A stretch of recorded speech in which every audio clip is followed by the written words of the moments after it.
Garments শ্রমিক অধিকার আন্দোলনের পক্ষ থেকে ঈদের আগে বেতন বোনাস পরিশোধের দাবি এবং আগামী জাতীয় বাজেটে শ্রমিকদের জন্য রেশনিং ব্যবস্থা এবং শ্রমিকদের জন্য বাজেটে বরাদ্দ রাখার দাবিতে আজকের এই সভার সভাপতি,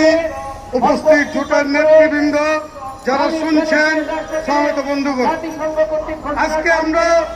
এই ঈদের আগে বেতন বোনাসের দাবিতে দাঁড়িয়েছি। কিন্তু ভাই, এই ঈদের আগে বেতন বোনাস পরিশোধ করতে হবে, এই দাবি কেন আমরা করছি? আজকে দেখেন ওই গাজীপুরে সাবেক বিজেপির সভাপতি সালাম মুর্শিদির যে একটা সেলিব্রিটি, সে একজন ফুটবল প্লেয়ার, তার গার্মেন্টসে